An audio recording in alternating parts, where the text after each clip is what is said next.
Okay, so in this video we want to look at conductor or conductors. In other words, you can add S to it. Okay, so why are certain solids or liquid classified as conducted? But mind you, in this video, our focus will be mainly on solid, but we'll still consider some liquid which can also conduct electricity. Okay, so what is a conductor? What is a conductor? And in simple terms, we will say that a conductor is a material. So it can be both solid or liquid.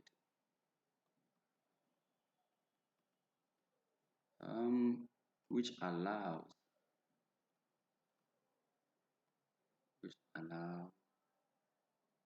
current to flow through it. So it allows current to flow through it. So any material that allows current to flow through it can be considered as a conductor. Okay. So in other words, a conductor is a material. Conductor is a material which has high conductivity,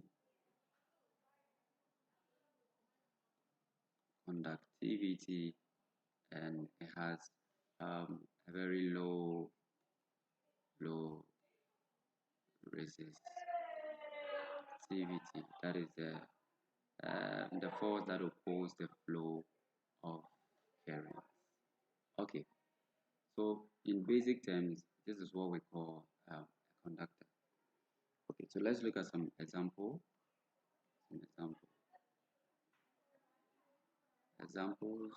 of conductors.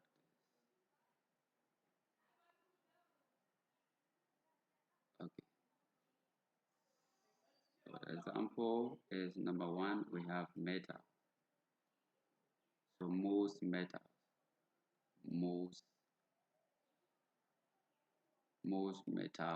are conductors. Number two, we have impure water. So water that has not been deionized, contain a lot of ions, can be said to be conductors. Okay, we can also look at concrete wall. Concrete wall can also conduct electricity. Human beings can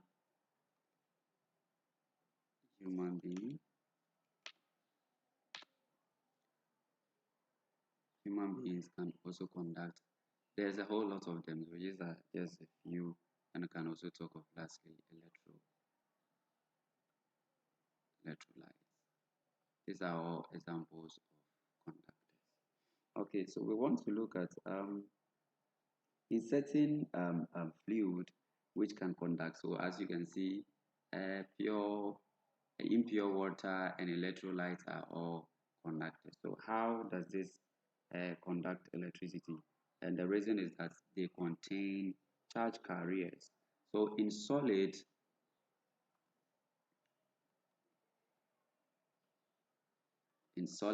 charge carriers are, so the part of the solid or conductors that makes it conduct electricity is that it contains charge carriers.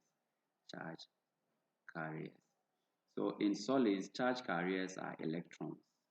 They are electrons.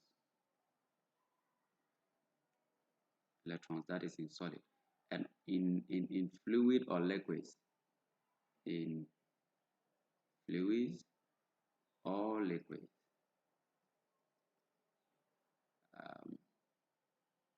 charge carriers are ions.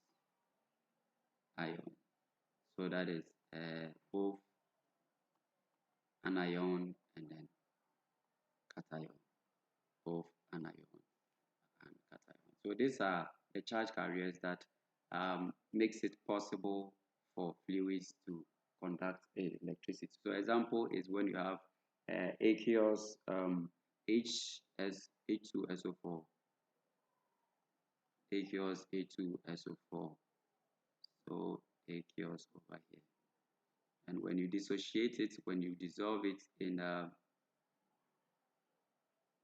liquid or in water, you will get 2H plus, and then you get SO4, 2 minus SHO4. So these are the ions that are responsible for conductivity in aqueous H aqueous tetraozo carbonate, tetraozo sulfate for acid. Okay, so let's look at some few properties associated with conductors. Some few properties associated with conductors. So we need to clear space, and then we'll be able to do that. Okay.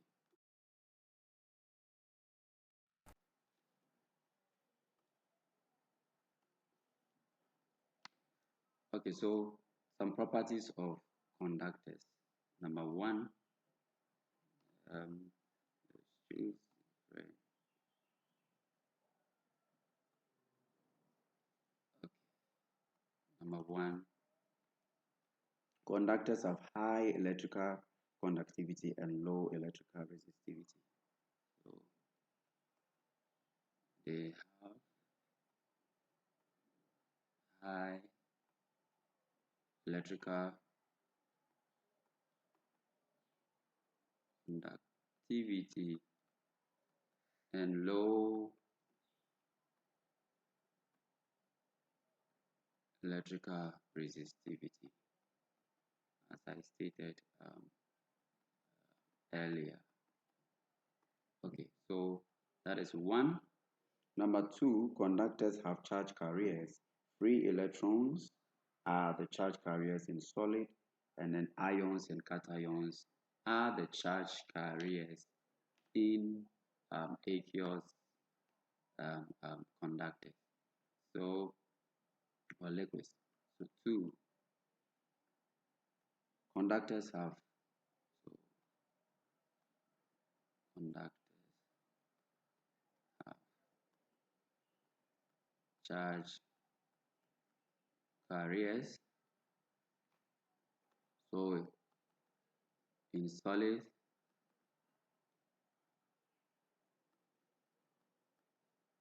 electrons are charge carriers. Charge carriers. And in liquids, ions and cations are charge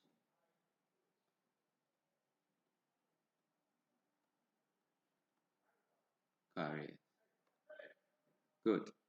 So let's look at the third one. So the number of charge carriers determine the conductivity. The number of charge carriers. So the number of charge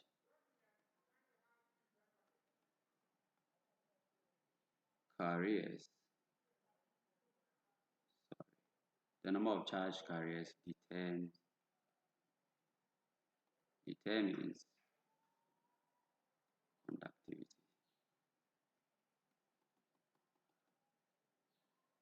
Okay. So the higher the charge. No.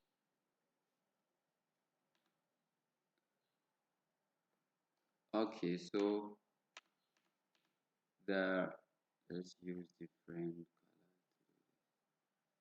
color. So the higher the charge carriers, um, the higher the charge carriers, the higher the conductivity, and then vice versa.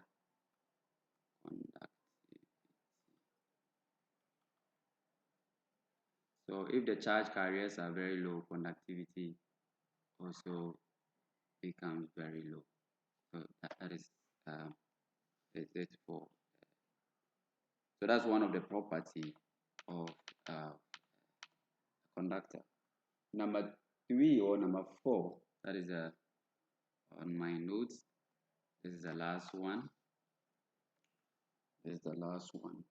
Okay, so the number of charge carriers that move in certain specific direction determines the conductivity. So the number of charge carriers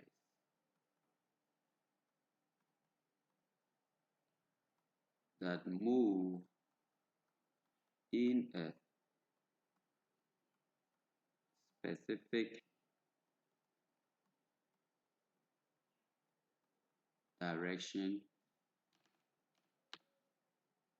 specific direction determines the conductivity.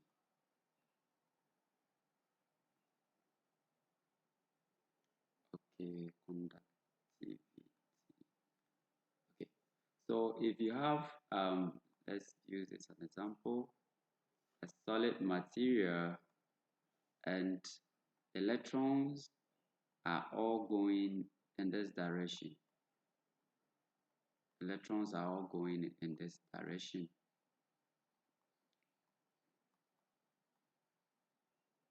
The conductivity in this material will be higher compared to another material that has electrons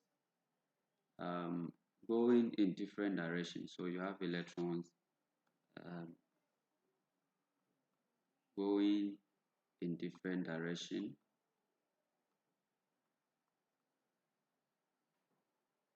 Um,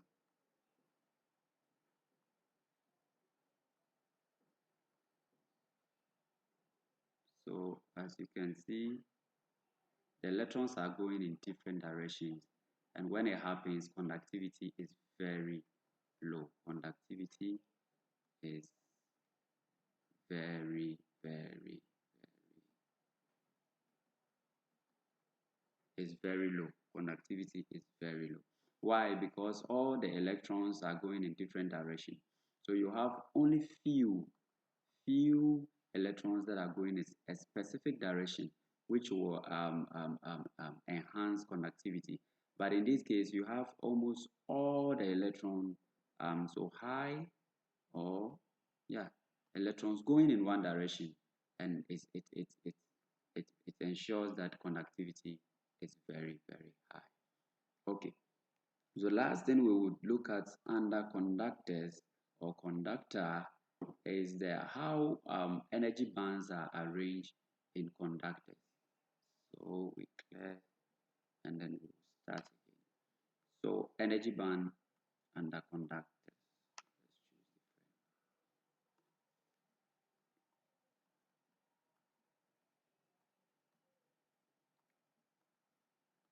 Energy band. How are energy bands arranged in conductors? Okay, so we know that in conductors, the energy bands, the basic energy band we have is conduction band, the conduction band, which overlap. Let me use different colors to do that. So this one overlap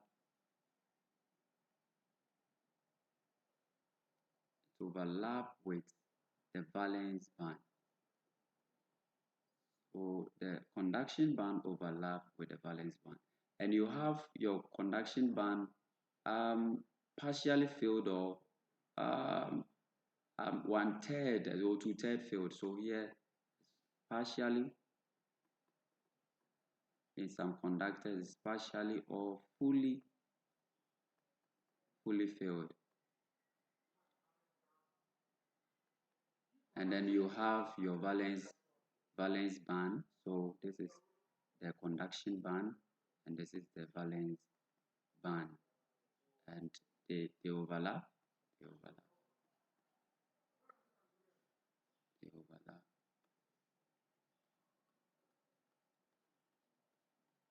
So it's very easy for electrons to move from the valence band into the conduction band to enhance conductivity. So over here is the same. Your valence band is partially, or sometimes completely um, filled, and it depends on the type of solid we are talking about.